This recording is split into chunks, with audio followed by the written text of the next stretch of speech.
안녕하세요. 알키입니다. 예, 오늘의 주제는 우리가 과연 시장의 미래를 알 수 있을까입니다. 결론적으로 말씀드리면 그 누구도 시장의 미래를 정확하게 알 수 없습니다. 어, 그렇기 때문에 요즘 유튜브에서 많은 경제 전문가들이 나와서 주시장이 이렇게 될 거라는 저렇게 될 거라는 예측을 하는데요. 이것은 단지 예측일 뿐 음, 확실하게 맞출 수 있는 사람은 아무도 없습니다. 예. 먼저 주식시장의 변화를 주는 요소들을 한번 알아볼까요? 주식시장에는 그 환율이라든지 금리, 그리고 원자재 가격의 변동, 그 다음에 정치, 그 다음에 신기술의 등장, 그다음에 전쟁, 기업 실적 등등 어, 주시장에 그 영향을 끼치는 아주 많은 요소들이 있습니다. 그래서 환율이 어, 환율이 특히 미국 달러가 강세가 되면 한국 주식시장은 떨어지고 미국 달러가 어, 약세가 되면 한국 주식시장이 오르고 뭐 이렇게 말하는 분도 있지만 실제로 그런지는 지난 수십 년간 보여왔던 차트를 보면 그렇게 딱 맞아떨어지지도 않습니다. 그리고 금리, 네. 작년부터 인플레이션이 발생해서 금리가 오르고 있죠. 금리가 오르면 주식시장이 악재이기 때문에 주식시장이 떨어지고 금리가 낮아지면 주식시장이 호재이기 때문에 예, 주식시장이 오르고 어, 이것도 딱 맞아떨어지지 않습니다. 사실 지난 그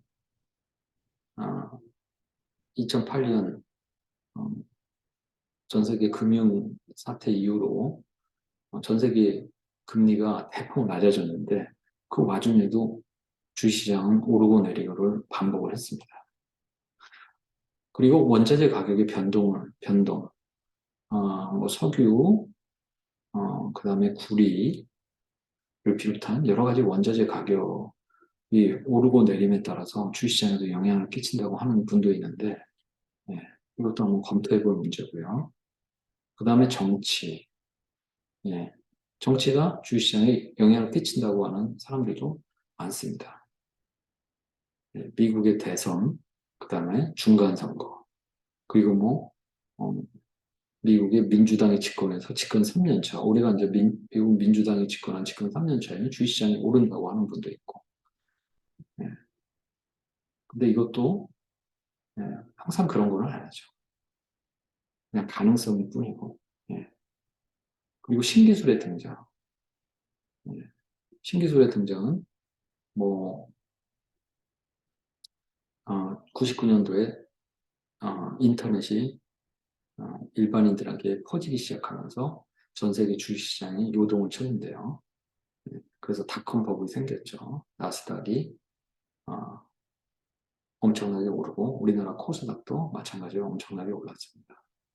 예, 이 신기술의 등장이 언제나 주식시장을 오르게 하느냐? 꼭 그런 것도 아닙니다.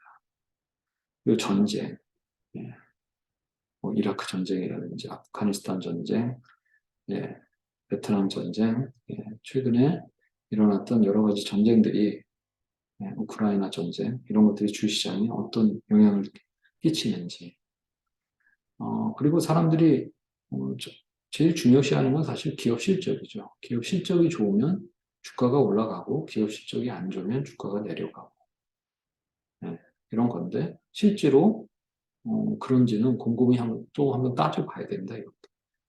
보통은 기업 실적이 좋게 발표되기 전에 주가가 오르고 기업 실적이 발표가 되면 좋게 발표가 되면 그때부터 주가는 떨어집니다. 보통은. 그렇지만 또 앞으로 계속 오를 거라고 예측이 되면 또 오르기도 하고요. 그래서 이것도 또 주식시장의 그 미래를 예측하는 정확한 지표가 아닙니다. 그 다음에 부동산 파생 상품이 있습니다. 부동산을 기초로 한 파생 상품, 모기지론, 론을 기초로 한 파생 상품을 그 미국에서 만들어가지고 예, 미국의 금융회사들이 그거 엄청나게 돈을 벌다가 예, 부실한 그 파생 상품을 만들어서 2008년도에 리먼 브로더스가 파산을 했고요. 그래서 전 세계에 엄청나게 악영향을 끼쳤죠. 그래서 부동산 파생 상품도 주시장에 변화를 주는 요소고요. 그 다음에 선물 옵션 시장의 변동성. 우리나라는 선물 옵션 시장이 비대해서 예, 그 코스피나 코스닥에 영향을 끼친다고 알려져 있습니다.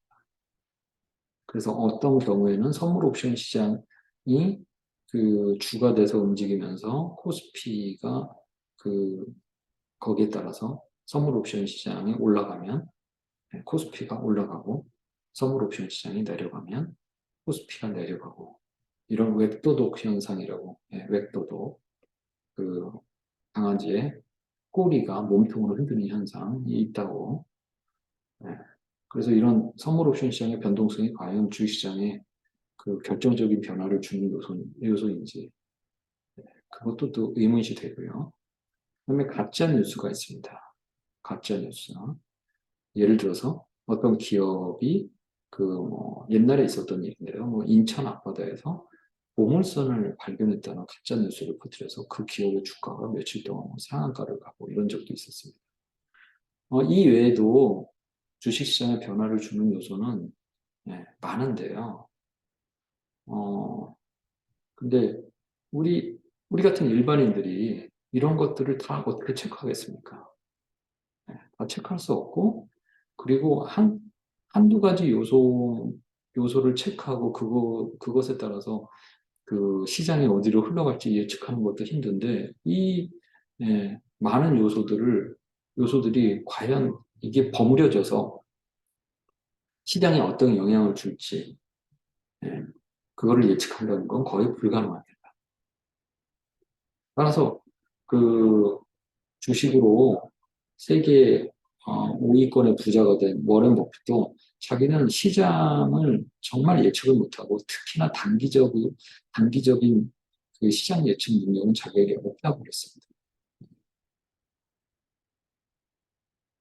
그리고 어, 그렇기 때문에 특히나 경제학자들, 경제를 연구한다는 경제학자들은 주식 투자를 잘하지 못하죠. 잘하는 분들도 있죠. 경제학, 이 현대 경제가 얼마나 복잡해졌습니까? 이, 그렇기 때문에 거기서 주식 투자를 네, 경제학자들이 잘하기는 어렵습니다. 이분들도 이 많은 요소들을 다 분석하고 그것들의 상관관계를 엮어가지고 어떤 멋있는, 멋진 무슨 그 예측 모델을 만들어내는 것은 불가능하기 때문에 그 차트를 기술적 분석을 해서 미래를 예측하는 것은 가능한가? 네. 기술적 분석은 방법이 여러 가지가 많죠. 뭐 이동평균선, 뭐 MACD, 빅스, 공포지수, 굉장히 많은 기술적 그 분석 도구들이 있습니다. 근데 그거를 가지고 미래를 예측하는 것은 네, 여러분 한번 해보시면 알겠지만 굉장히 어렵습니다. 기술적 분석으로 미래를 예측하는 것은 단지 가능성인 거지 오를 가능성, 내릴 가능성 그런 거를 어, 얘기를 하는 것뿐이지 그걸 정확하게 예측하는 기술적 분석 도구는 아무것도 없습니다.